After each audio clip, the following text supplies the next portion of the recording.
Saludos a todos, muy buenas y bienvenidos a Madridismo al Día.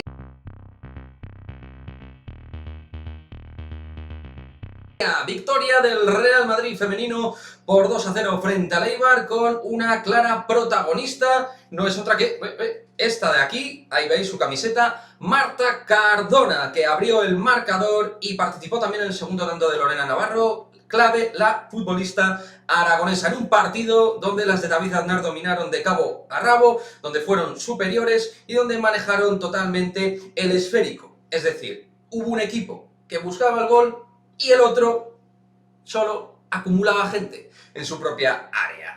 Creo que la gran dificultad del partido era encontrar los espacios, encontrar los huecos. Las jugadoras vascas lo que hacían básicamente era acumular gente y había mucho tráfico de futbolistas, pero nosotros sí que hicimos algo muy bien, que es intentar generar espacios por las bandas, lado izquierdo con Marta Corredera y con Olga Cardona, y por el derecho con, quiero decir, Marta Corredera, Olga Carmona por el izquierdo, y por el derecho con Cardona y con Kenty Robles, que participó sobre todo mucho la mexicana en la primera parte. También me gustaría mucho, chicos, destacar el partido de Kosovare Aslani, que ya lo estamos comentando en las últimas jornadas, está participando mucho entre líneas, está siendo el salvoconducto para enlazar tanto medio del campo como el ataque, está siendo muy protagonista porque participa mucho en muchas jugadas, y eso le hace acreedora de ser, entre comillas, o sin entre comillas, la líder clara del equipo. En un día donde el centro del campo cambiaba, Aureli Cassi, que es la eterna para David Aznar, la futbolista francesa, no salía de titular y jugaba en su lugar Tere Abelleira, que la verdad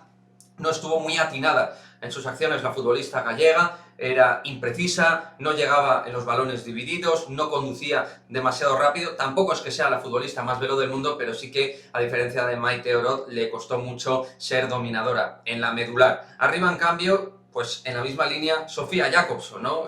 Sí que se movía mucho, con varios desmarques, pero tampoco tenía tino a la hora de acertar en las conducciones, a la hora de ser una jugadora clave arriba. La verdad es que Sofía no está pasando por sus mejores jornadas. No sé si tiene algo que ver con el tema de que prácticamente se da por hecho que no va a continuar la próxima campaña en el Real Madrid, pero la verdad es que no está siendo tan decisiva como semanas atrás, sinceramente. Bueno, del Eibar, la verdad es que no esperábamos mucho. Es un equipo, a mi juicio, de lo que he ido estudiando en esta temporada, de los equipos que menos presencia con balón tienen, menos calidad, menos velocidad, menos físico. Es un equipo muy trabajador, que lo intenta a la hora de intentar marcar mucho esfuerzo defensivo, pero que le cuesta muchísimo generar fútbol, generar juego. En la segunda parte asomaron un poquito más arriba, con centros sobre todo, donde Misa tuvo que intervenir, pero la verdad que poca historia más. Llegaron los cambios en el Real Madrid, entraba casi en la segunda mitad, también vimos a Lorena Navarro, vimos a Jessica Martínez en referencia, pero bueno, la línea del partido más o menos fue siempre la misma, con una sensación de control donde era difícil que se nos escapara el partido, más allá de algún error nuestro. Es verdad que el gol del Real Madrid llega por un error, es un partido donde los errores también marcan.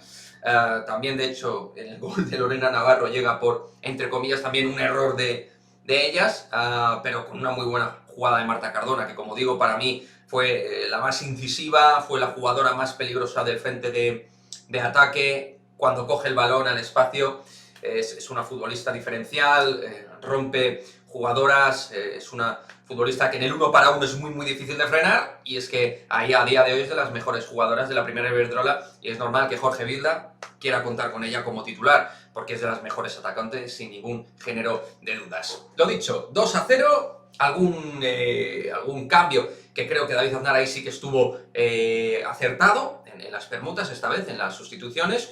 Y ahora pensar en la siguiente jornada, lo dicho, nos ponemos segundas, nos ponemos ahí con un puesto que puede ser importante, no es lo mismo, ya lo hemos comentado, quedar segundo que tercero en esta fase de temporada.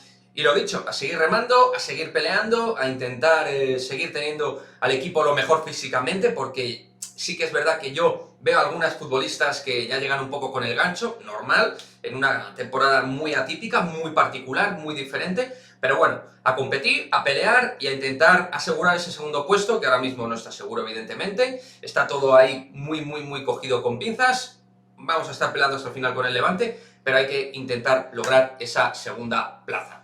Deja tu comentario, suscríbete, nos vemos en el próximo vídeo. Adiós.